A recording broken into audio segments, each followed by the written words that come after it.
Alright.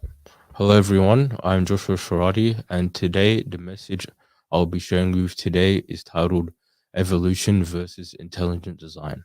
So, there are three main points I'll be talking about in this message, and they are called the first point is evolution and intelligent design theories, the connection between the Big Bang and the evolution theory and how it's related, and the relevance of these two theories and how how it's important in our lives.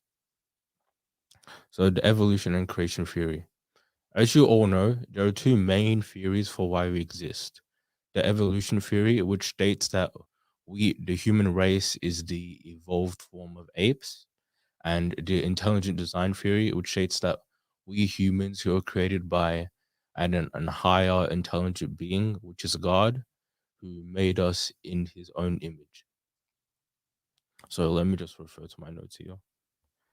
And these two theories have been argued over for a very long time, and there is no clear winner or clear evidence to say which one is true because there's many people who believe in either side, and it's been talked about for a long time.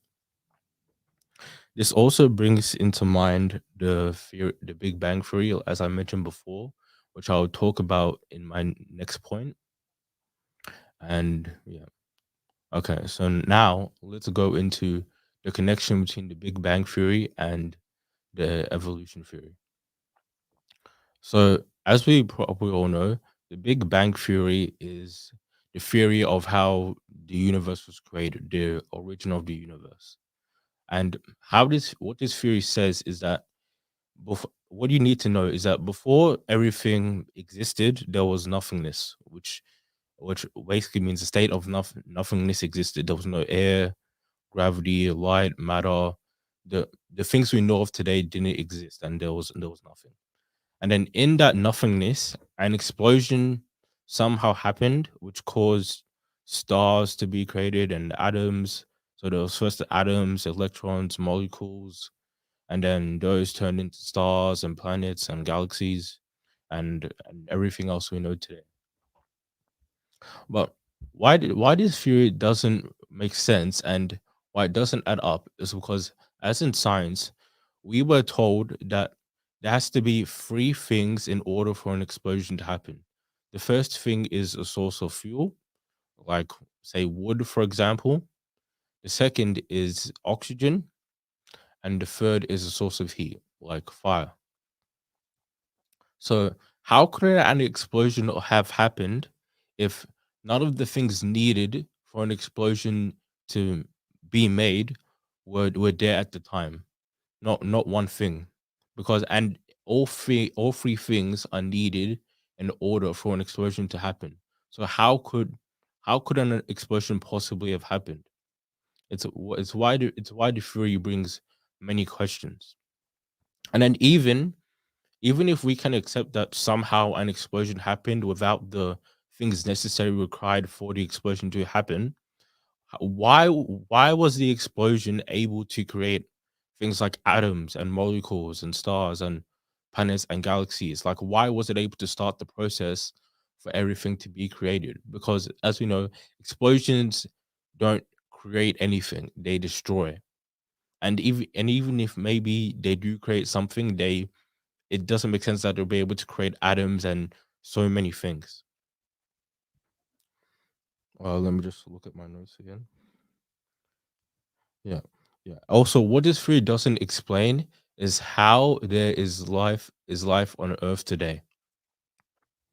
Because as I said before, the Big Bang Theory is the state of the origin of the universe, but it basically stops there. So now let me move into the evolution theory.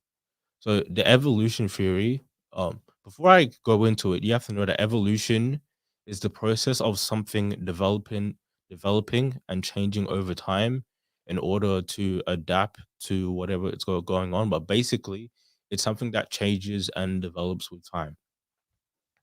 And as we know, for something to change and develop, something would have to had been there in the first place. Like, for example, on Earth, there had to be some sort of organism that was able to develop and then grow, and then that thing developed and growed, and then we eventually got animals, and then we got apes, and then we evolved into humans. But what we need to ask is, where did this or apparent organism come from? Because if like how was life Earth even made? Because the Big Bang Theory just created the planets, galaxies, and stars. It didn't create any life on them. So where would the life had to have come from in order for it to develop and evolve? It doesn't add up or make sense. Mhm. Yeah. The reason why we humans were specifically thought to have evolved from apes is that apes are the most similar species to humans because we share a common ancestor from around 25 million years ago, and we have similar characteristics to them, like facial features. And as we know, all members of a species evolve, not just like, for example, just pretend there was 50 members in an ape species. Like eventually over time, all of them would evolve. There wouldn't just be one left out. So if we humans supposedly evolved from apes, why do apes still exist today? And why haven't we seen anything that's like a hybrid or of an ape and a human, or something in between an ape and a human? Because that would show that the evolution theory has some credibility to it, because we can see the process of over which apes slowly developed and eventually changed into humans. As Christians, we must believe in the intelligent design theory. The intelligent design theory supports no, no, no.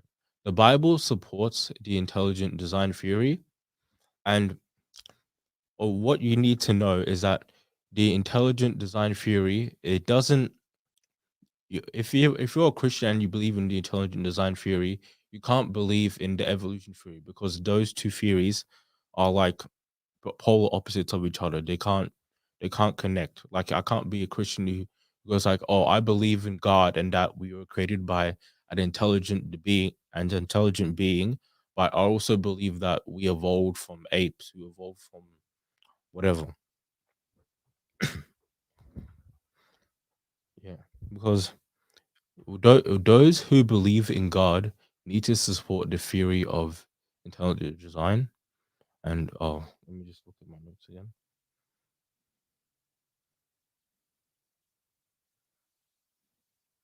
Yeah. We Christians believe and trust in God and in the Bible. And like I said before, the Bible supports the intelligent design theory. We can see that by going to Genesis, which is the first book of the Bible and the beginning. In the beginning of Genesis chapter 1, it says God created the heavens and the earth. As Christians, we should believe that God, an intelligent being, created us for a specific and clear purpose, and not that we were made by random circumstances of and accidents of something, of some life or organism evolving into apes, and then eventually we evolved into humans.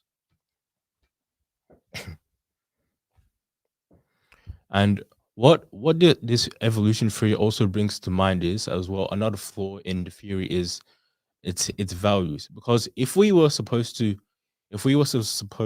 supposedly believe in the theory of evolution, then that we are made through a series of processes and accidents and certain circumstances, then that means there was no there's no real important or deep meaning to our existence. And therefore that could lead people to believe that whatever we want to do is fine, and we could go along with doing anything we felt like doing, like whether it's like scamming people or killing people or taking money, or just basically doing whatever we think is right, because there is no real meaning to our existence. So why the hell not just do whatever I want?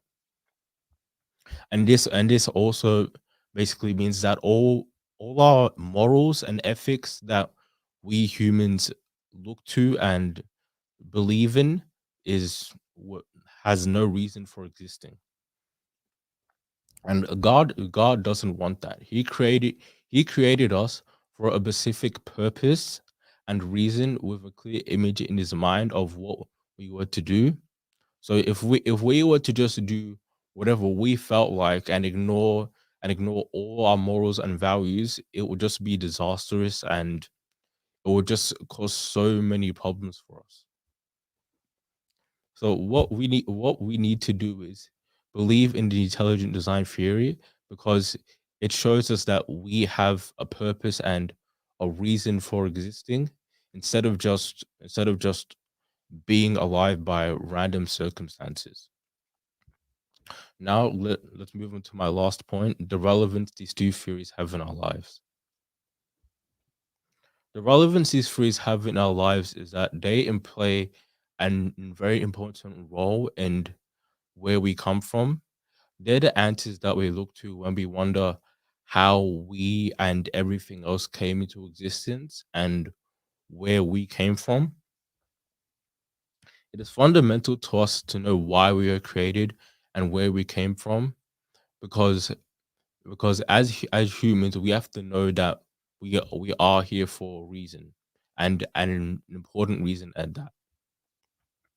These theories are our only answers to the questions that life to the life's biggest questions. These theories are our answers to life's biggest questions, which is like where everything came from, why am I here, what's my purpose, what's my destiny, all those type of questions. These two theories are our biggest answers to. So the things I want you to take from this message are that the theory of evolution is that we humans evolved from apes who evolved from other organisms, and that apparently there was just life on Earth for no apparent reason.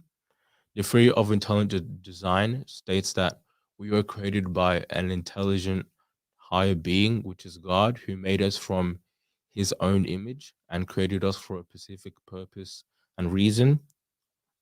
The connection between the Big Bang Theory and the evolution theory is that the Big Bang Theory is it's not really like the starting point of evolution, because it's more two different theories, but it's basically the start of the universe. And then if we didn't have this, then where would evolution have come from? But it also still brings problems, and that both theories are flawed because life just can't be made into existence by itself. It can't be appear by itself. Something has to have happened to created it, whether it's by something or someone in some way. There has to be a cause.